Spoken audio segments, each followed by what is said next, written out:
ha sido descrita ya hace mucho tiempo por Robert Koch en 1878 y se lo ha podido observar como unas formaciones circulares. Es por eso que se le ha dado la denominación de cocos. En muchas oportunidades estos han presentado como un racimo de uvas que le daban esta característica y que además se teñían de color violeta o color azulado.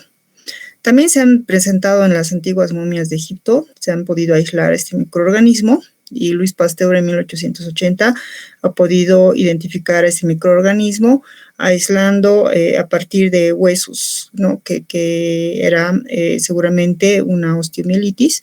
Se ha podido identificar este microorganismo. Vamos a ver algunas características generales. Por si acaso, aquí la denominación, si ustedes pueden ver la diferencia, aquí dice Staphylococcus y Staphylococcus en nombre científico, ¿no? Lo ideal es el género Staphylococcus, o sea, en cursiva y claro, con esta denominación Staphylococcus, ¿no?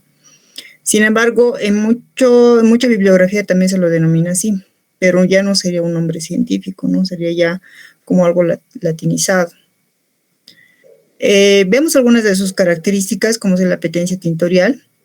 Van a ser gram positivos por la tinción que va a mostrar el racimo de uvas y que además presenta una coloración violeta. Tiene una morfología de cocos, una agrupación en racimos. Por tanto, la microscopía se verá una agrupación, pero no es muy obligatoria estas agrupaciones. En algunas ocasiones puede llegar a encontrarse en forma de tétradas, algunos como forma de diplococos, o sea que tampoco es muy patognomónico, es decir, que no se tenga que seguir esta regla. Dentro del metabolismo van a ser aerobios y anaerobios facultativos, y pues el tamaño va a ser entre 0,7 a 1,2 micrómetros. No son esporulados y pues tampoco no van a presentar movilidad, ¿ya? El hábitat se va a encontrar en la piel, en la mucosa, pero sobre todo el Staphylococcus aureus se va a encontrar en la parte de las narinas, en las fosas nasales, sobre todo en la región anterior.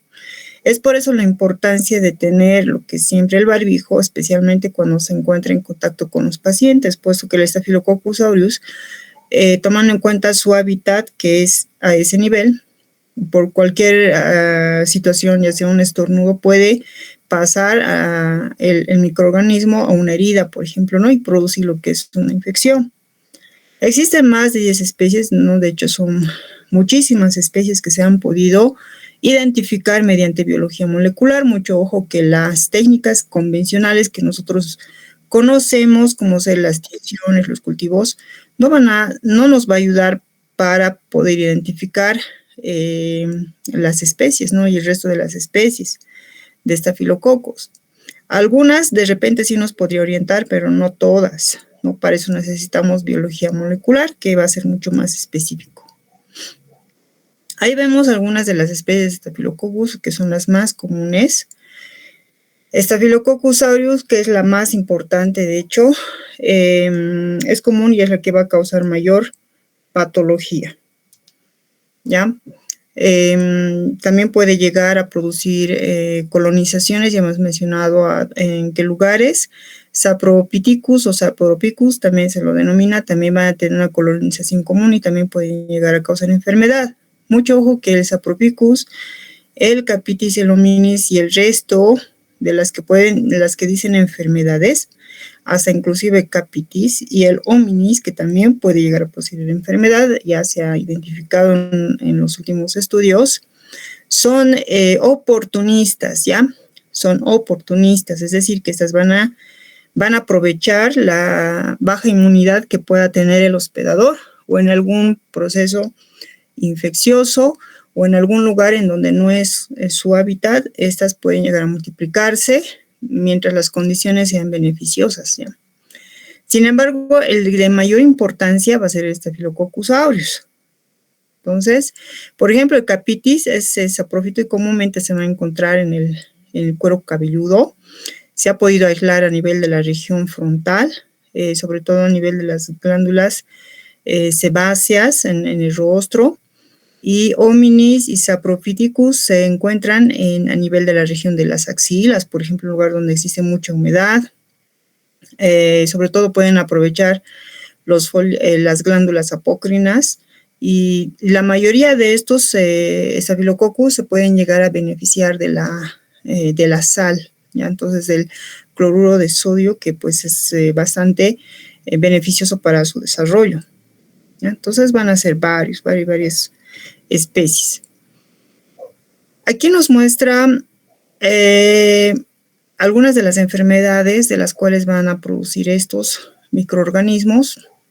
Staphylococcus aureus, que sobre todo puede producir lesiones cutáneas, carbuncos, foliculitis, furúnculos, impétigos, infecciones de las heridas, y pues también mediadas por toxinas, ya sobre todo las enfermedades a nivel del tracto gastrointestinal que están producidas por Staphylococcus aureus se debe a toxinas, ya, a estas toxinas que son intoxicación alimentaria, y algunas toxinas que también van a producir el síndrome de piel escaldada, también el síndrome de shock tóxico, que también van a producir las toxinas.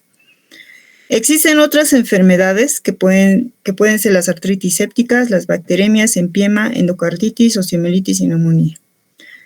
No olvidemos también que estas pueden ser oportunistas, incluyendo el Staphylococcus aureus, que también puede producir bacteremias, también puede producir endocarditis, heridas quirúrgicas. Ya se ha visto inclusive en muchos estudios que el Staphylococcus epidermidis puede llegar a producir endocarditis.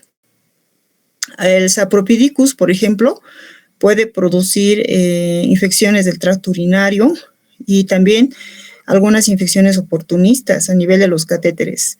Estos microorganismos tienen una cubierta externa que le permite una adherencia, sobre todo en estos lugares donde son los catéteres, ¿no? Es por eso la importancia de poder, de tener que esterilizarlos cada vez que se tengan que aplicar al paciente, ¿no? Y después, obviamente, de haber sido utilizados en otros pacientes, o de hecho, utilizar nuevos materiales. En las prótesis también se han podido encontrar en algunos dispositivos de diálisis peritoneal, y también pueden llegar a ocasionar infecciones del tracto urinario, infecciones oportunistas. Muchos de esos también pueden llegar a encontrarse en las ondas vesicales. También el Staphylococcus ludunensis, ya que su nombre es como que, si ustedes lo escuchan bien, me parece un poco como que francés. Lo han identificado en Francia, es porque le han dado este nombre, que pues no es de acuerdo, digamos, al lugar donde se ha hallado el microorganismo. Espérenme un ratito, por favor.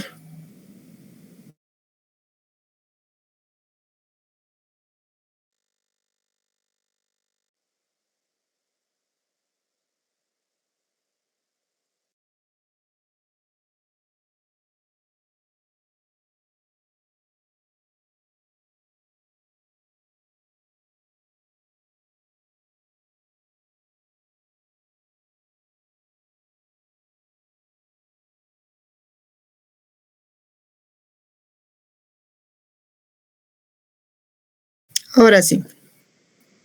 Entonces les estaba comentando que muchos de estos microorganismos, ahí voy a ver primero si estaban pidiendo ingresar, admitir. Ya, ahora sí, ya están. Epidermidis, que también puede llegar a producir importantes infecciones operatorias, sobre todo por las incisiones, por heridas mal curadas. Este Staphylococcus epidermidis tiene el hábitat a nivel de la piel, ¿no? Sin embargo, cuando se encuentra a nivel de la piel, no va a ocasionar ningún daño. Sin embargo, cuando existe una solución de continuidad, en caso de, les decía, un procedimiento quirúrgico, una herida, ingresa a lo que es a la cavidad abdominal, podría ingresar, ¿no? Y de esa manera producir infección. Y si pasa lo que es al torrente sanguíneo, puede llegar a producir una bacteremia. Saprophyticus se ha visto con mayor frecuencia a nivel de tracto urinario. De hecho, es como saprófito, pero en la parte más distal de la uretra. Luego tenemos el Hemolyticus, que también puede llegar a producir, es poco frecuente, pero también puede llegar a producir lesiones, sobre todo infecciones óseas, articulares, y también como se puede presentar como oportunista. Dentro de la clasificación y lo más común que habitualmente se han descrito han sido Staphylococcus aureus, Epidermidis y Sapropithecus, ¿no? Entonces ya hemos mencionado que el aureus es causa de muchas infecciones, y de hecho es el más importante, y se lo denomina así porque presenta una coloración dorada. Y esto es evidente en los medios de cultivo, es donde presenta una coloración amarillenta, es por eso que incluso se lo denomina como estafilococo dorado. La epidermidis es también saprófito, ya habíamos mencionado, y este también se lo ha denominado como albus blanco, porque en las colonias puede también presentar una coloración blanca, blanquecina, ¿no? Un poco como opaca, no es brillosa, pero le da lo que es un aspecto ceroso, inclusive. El Sapropithecus es saprófito y pues había indicado que lo que mayor causa son infecciones del tracto urinario. Es importante conocer parte de lo que es la composición antigénica de estafilococos. La pared celular, ya que va a ser muy importante, que está conformado la mayoría por los ácidos teicoicos de la pared, y de acuerdo a esta clasificación de estos ácidos teicoicos, por ejemplo, el ribitol, que contiene Staphylococcus aureus, Sapropithecus, y el glicerol, que está más en Staphylococcus epidermidis. Luego tenemos otros antígenos celulares, más específicos de Staphylococcus aureus, como ser la cápsula, que es la que aumenta la virulencia y es la que ayuda a lo que es en la adherencia también en ciertos lugares, como ser a nivel de los tejidos y también a nivel de los materiales, ¿no? Le da una adherencia, cosa que estos puedan, en el momento ya cuando pasan al organismo, pues estas ya se benefician de ese lugar y aumenta el metabolismo y estas se pueden multiplicar, ¿no? Luego tenemos la cápsula de péptido-glucano, que está conformado por polímeros de ácido N-acetilmurámico y N-acetilglucosamina, y también por endotoxinas que van a producir varios pirógenos, endógenos, que estas van a dar la respuesta inflamatoria exagerada, ¿no?, por el organismo, y pues se va a producir lo que es el proceso inflamatorio. La proteína A, que también se une lo que es una porción FC de las inmunoglobulinas G, y que luego va a llegar a activar lo que va a ser el complemento, y por lo tanto también va a producir lo que va a ser el proceso inflamatorio.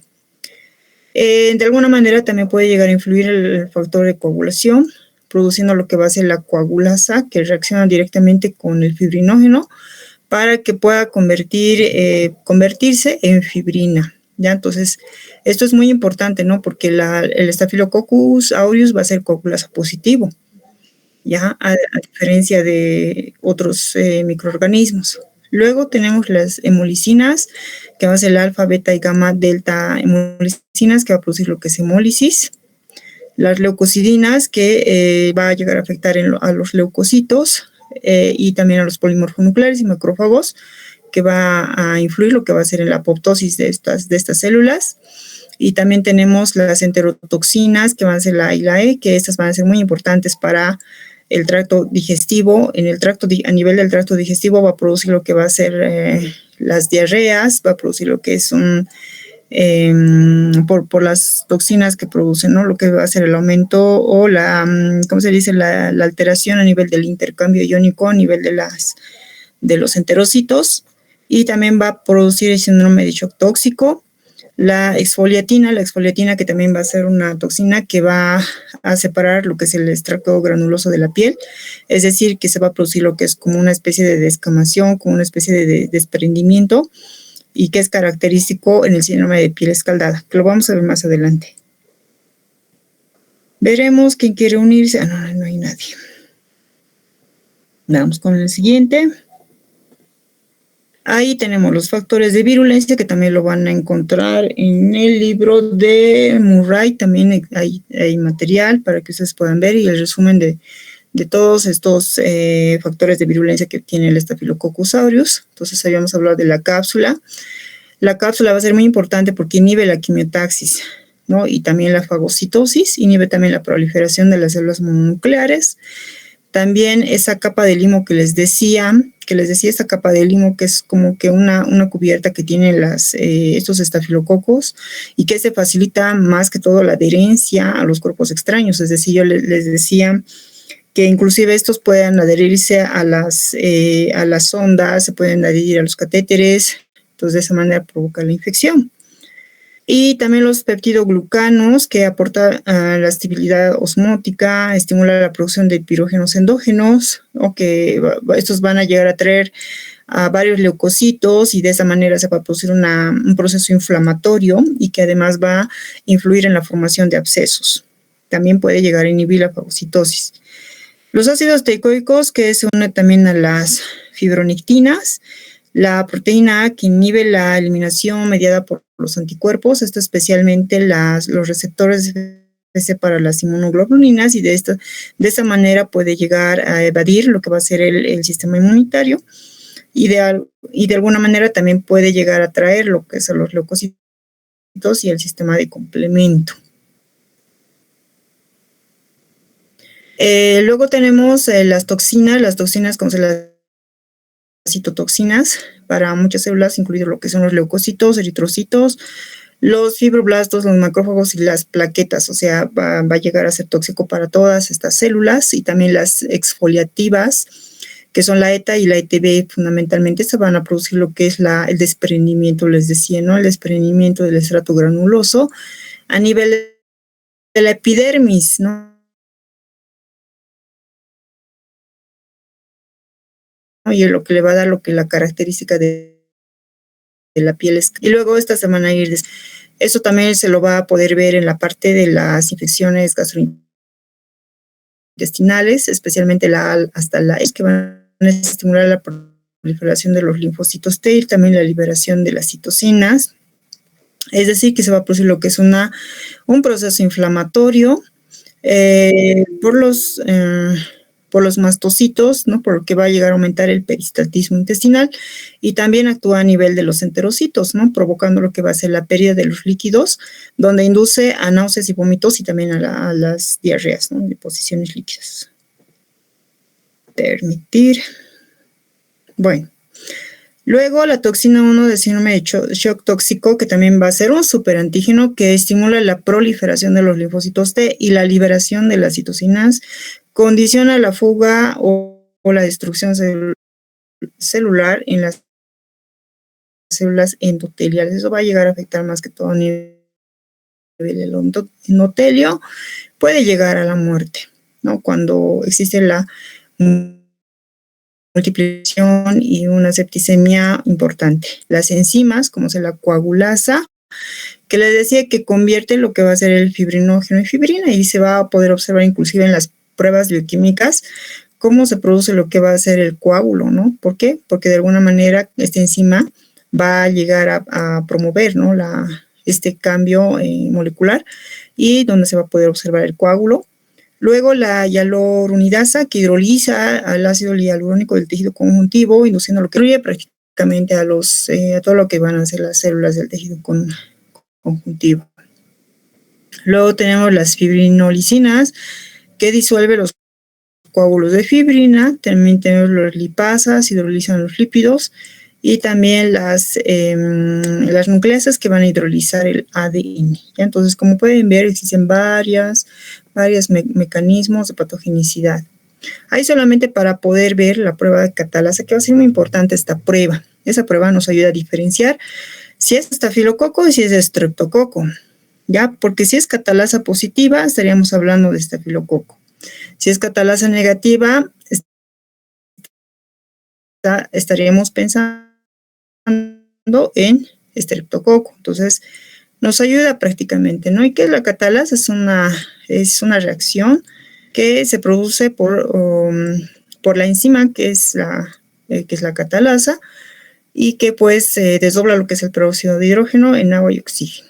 Entonces, en la prueba se ve así, ¿no? Como burbujas, y en la otra que no hay burbujas. burbujas, ¿no? Entonces, la que existe burbujas es la que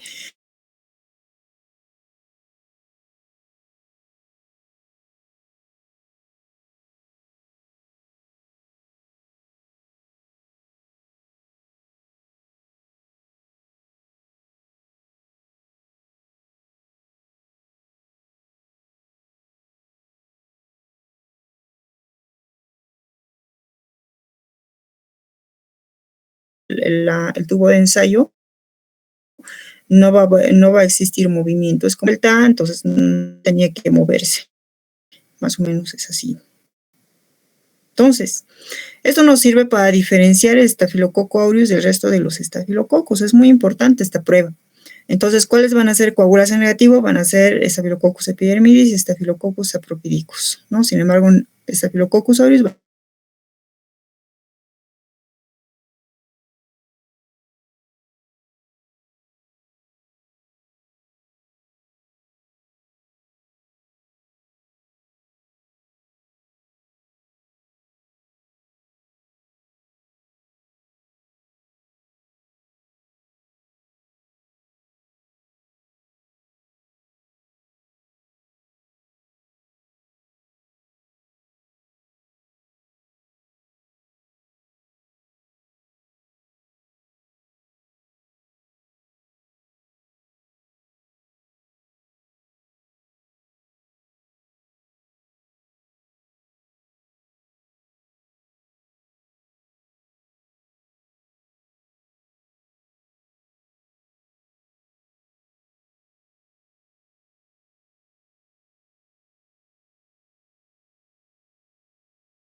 impétigo puede llegar a afectar a cualquier persona de cualquier edad, pero también va a ser más frecuente en niños de 2 a 5 años, ¿ya?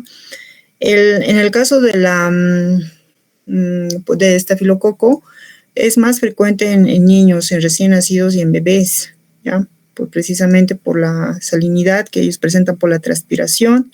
Entonces, es una población que nos hace sospechar, ¿ya? En cambio, el impétigo puede ser de 2 a 5 años, ¿ya? Eso no quiere decir que nunca se va a presentar en un recién nacido, por ejemplo, no puede existir. Pero epidemiológicamente nos dice que es más en de 2 a 5 años, y esa es una forma de diferenciar. Ahí vemos al pacientito, tiene una infección cutánea superficial causada por el Streptococcus pyogenes. Puede también ser por Staphylococcus aureus, ¿ya? Eso no quiere decir que también sea exclusivo, ¿ya? Pero ya hemos mencionado algunas de sus características, ¿no? Sin embargo, como sabemos, ambos microorganismos se van a encontrar en la piel. Entonces, probablemente pueden inclusive encontrarse ambos, ¿ya? Entonces, tampoco no es exclusivo, pero de alguna manera nos podría orientar la parte epidemiológica. Afecta habitualmente a los niños en edad escolar, va a ser muy, muy contagioso, ¿ya? Ahí también tenemos el impétigo ampolloso, que es muy, muy similar lo que va a ser a lo que produce la toxina exfoliativa de Staphylococcus aureus, que también provoca lo que es lesiones ampollosas. Sin embargo, nos podremos un poquito hacer la diferencia en cuanto a la presencia de líquido, ¿no? Que es en este caso más amarillento. Ya puede ser purulento también, ¿ya? Y puede llegar a cubrirse posteriormente por unas costras mielicéricas y también aparecen pliegues, aparecen cara, en extremidades. La erisipela solamente se va a presentar por Streptococcus pyogenes, perdón. La erisipela ya no tiene unas lesiones ampollosas, sino son unas lesiones eritematosas, rojizas, ¿no? Se van a encontrar generalmente en las extremidades, en el tórax, ¿ya? Tienen bordes definidos, puede llegar a causar dolor y también sobre todo escozor. Aquí ya no son como ampollas, ¿no? Sino son como unas granulaciones eritematosas a nivel de la piel. La erisipela que pues aparte de muchas veces lo comparaban con una cachetada o algo así que le nombraban un signo de la cachetada porque se produce a nivel de las mejillas, una coloración rojiza, ¿ya? Brillosa, no es ampollosa, aquí lo pueden ver, se acompaña de fiebre, edema y eritema, ¿no? Eritematosa sobre todo. Diagnósticos diferenciales sí se puede hacer, ¿no? Pero ya hemos mencionado qué es lo que nos puede orientar. La erisipela puede presentarse y puede ir acompañada también bueno, la escarlatina que también es otra forma de presentación de la Streptococcus pyogenes, y pues también presenta, ¿no? Erupción eritema papulosa y se van a encontrar a nivel del tórax, extremidades, y en este caso lo que les quería decir la anterior, ya lo estamos aclarando ahorita, en la anterior diapositiva, va a respetar lo que son las palmas de las manos y de los pies, ya, y también muchas veces va a ir acompañada por la lengua frambuesada, que es como una frambuesa en realidad, que es una lengua totalmente eritematosa, ya, y síndrome de Filatou, ¿no? Bueno, este no es tampoco muy frecuente, no lo vamos a mencionar. Infecciones de tejidos blandos que también van a ser producidas por otros microorganismos como es el Clostridium perfringens, ¿ya? En Clostridium perfringens lo que más se va a encontrar van a ser la celulitis, ya la celulitis que prácticamente va a ir acompañada de aumento de volumen, de tamaño a nivel del miembro afectado. También va a ser proceso inflamatorio, también va a estar enrojecido, muy pocas veces se puede ver la pus, ¿no? A diferencia del Staphylococcus aureus, que sí, digamos, veíamos el absceso y veíamos una coloración blanquecina que era la pus, ¿no? Aquí está la pus, hemos indicado, ¿no? En cambio, la celulitis por Clostridium perfringens es así, y es más violácea también, ¿ya? Las miositis supurativas, que también van a ser aumento de volumen, pero aquí no es evidente lo que va a ser el signo de Celsius, ¿no? Que va a ser la coloración rojiza, por ejemplo. ¿Ya? Puede existir también dolor, pero esa va a ser la diferencia. La mionecrosis, que también es producida por Clostridium perfringens, es más necrosada, más negruzca. Pero aquí la diferencia, ustedes van a decir, pero nos ha dicho que en el flemón también puede existir necrosis. Sí, pero el flemón es localizado, es más pequeño, es más, la extensión va a ser mínima, a diferencia de una mionecrosis más grande, es mucho más importante. Entonces, cuando nosotros veamos este tipo de lesiones, podemos pensar en Clostridium perfringens, ¿ya? Aquí es más extensa, no hay, digamos, algún lugar purulento, bueno, son unas lesiones ampollosas.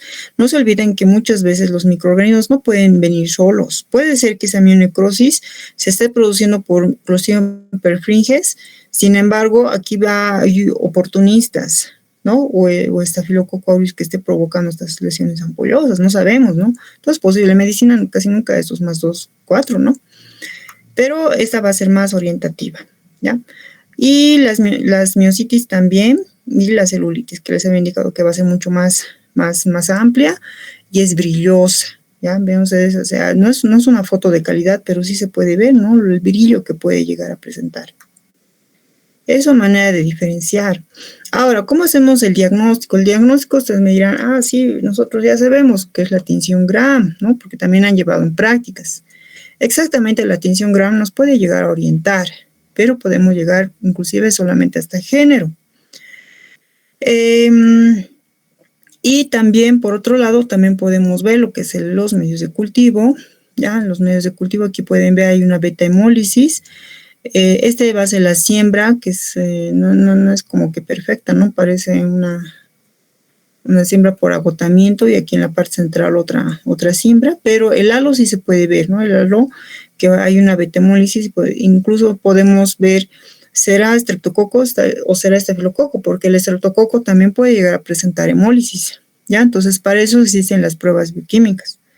Luego utilizamos la prueba de catalasa. La prueba de catalasa, bueno, si es catalasa positivo, entonces estamos pensando en estafilococo. Si es catalasa negativo, es en estreptococo. Coagulasa, vemos que es coagulasa. Ya si es coagulasa positivo, estaríamos pensando en estafilococo aureus, ¿no ven? Si es negativo, en otra especie de estafilococo. Ya, entonces son pruebas que nos orientan bastante, ¿ya? Bueno. Aquí tenemos para diferenciar, ¿no? Catalasa positivo y para ya más especificidad, coagulasa positivo. Diagnósticos, abscesos, forúnculos, panadizos, flemón, antrax. Es muy importante que la obtención de muestra se realice con hisopo o raspado. Pueden decir, pero podemos hacer un aspirado con jeringa y al mismo tiempo podemos drenar. No es muy recomendable hacer un aspirado. ¿Por qué? Porque al hacer el aspirado vamos a obtener la mayor cantidad de células muertas, ¿no? Entonces, nos pueden dar falsos negativos. Entonces, no es muy recomendable hacer hisopado, ¿no? Y ahí vamos a tener una buena cantidad de muestra. Podemos hacer los cultivos. Aquí aparece un cultivo como que un agar nutritivo, ¿ya? Tanto en el agar nutritivo como en el agar sangre, nos va a dar la coloración amarillenta. Ya eso va a ser muy importante, muy interesante. Yo me acuerdo el año pasado, hemos hecho un cultivo, no sé qué, creo que era de un contenido de una pus. Los estudiantes han traído y se ha visto esta coloración interesante. Y tenía bordes oculares, un aspecto húmedo y brillante. Ya tiene la consistencia cremosa, el tamaño es de 4-8 milímetros y la coloración es amarillenta. Y puede existir hemólisis completa. En este caso no se puede ver, pero hemos visto en la otra diapositiva que sí puede haber hemólisis.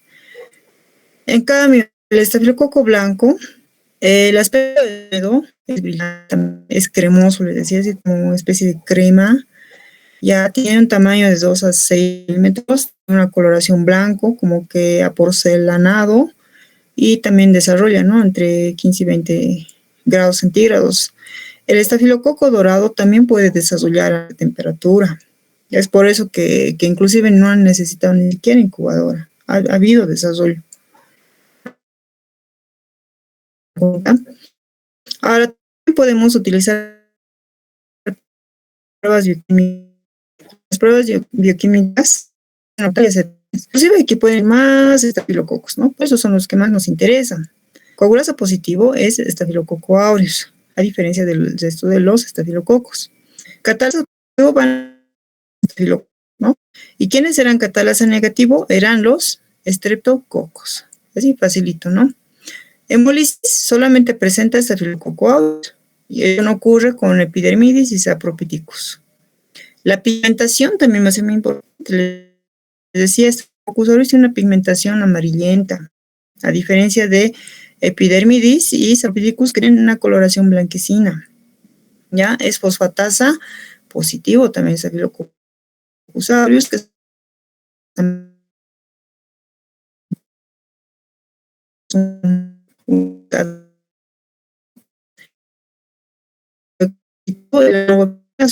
va a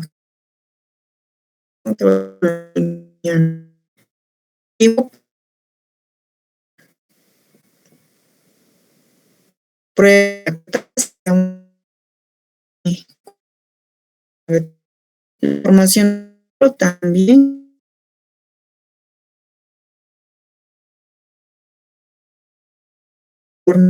como una especie de aura, alrededor de las colonias.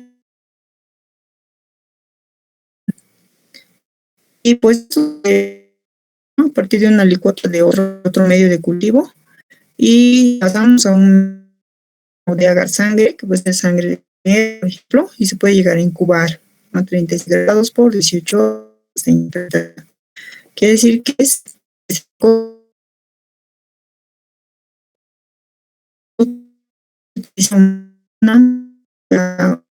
científico y la parte, eso se llama licota, ya una parte de estafilococo que puede ser obtenida a partir de una amenaza bacteriológica en un medio de cultivo como manitol por agotamiento, pueden realizar aquí como en esta caja Petri, se puede llegar a incubar también y pues el positivo nos da, aquí está, ¿no? Positivo. Desarrollo de colonias con un halo amarillento luminoso. No es halo aquí como tal, pero es más o menos a manera que ustedes diferencien que cuando es positivo es amarillento y cuando es negativo existe un ligero cambio o no existe cambio, ¿no? Por ejemplo, ese es el de control, ¿no? Aquí no hay inoculado. El negativo es como que un poco ha cambiado de color, pero el amarillo es el que nos da el positivo. Eso es solamente para que lo vean de manera didáctica. El tratamiento,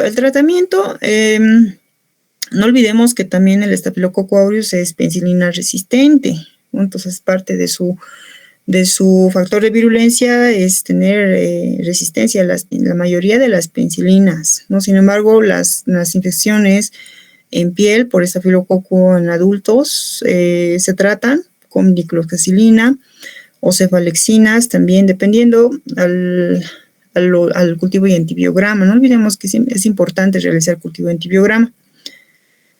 Puede existir alérgicos a algunos derivados penicilínicos, sí, porque la diclosa, por si acaso, es un derivado penicilínico, ¿ya?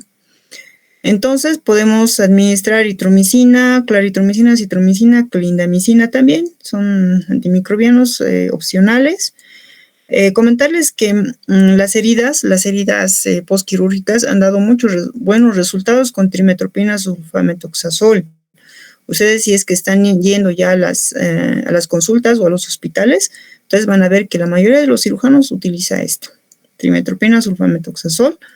Igual, ¿no? Cada 8 a 12 horas, que puede ser igual por 7 a 10 días, ¿ya? Y pues estos otros que también pueden ser opcionales, pero muchos de ellos no contamos en nuestro medio, ¿no? Por ejemplo, la linesolida, tedisolida y estos, ¿no? Que no hay en nuestro medio, por lo tanto no son muy utilizados, ¿no? La clinda, trimetoprim sulfamethoxazol sí es muy utilizado, por lo tanto da muy buen resultado.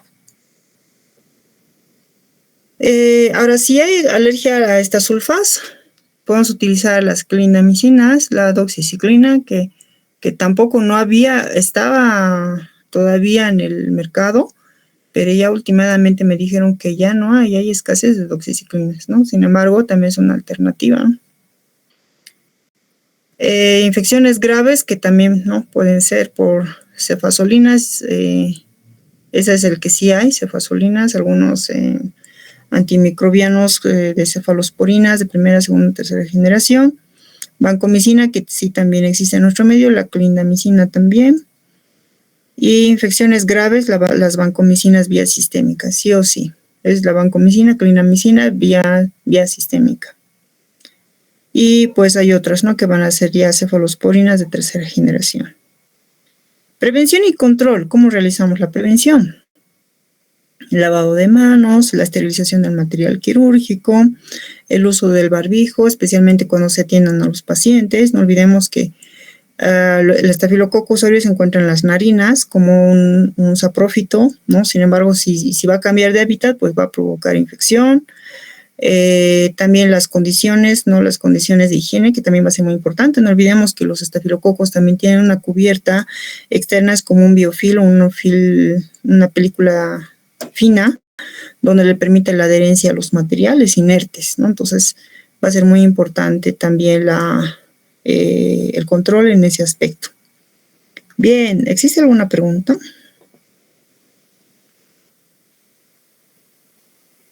Ya hemos terminado.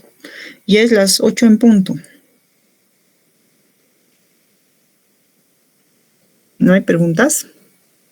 ¿Ha quedado claro? Calladitos, nadie dice nada. Bien, entonces, si no hay preguntas, quedamos en eso. Hasta aquí y pues hasta la próxima oportunidad. Que tengan buena noche.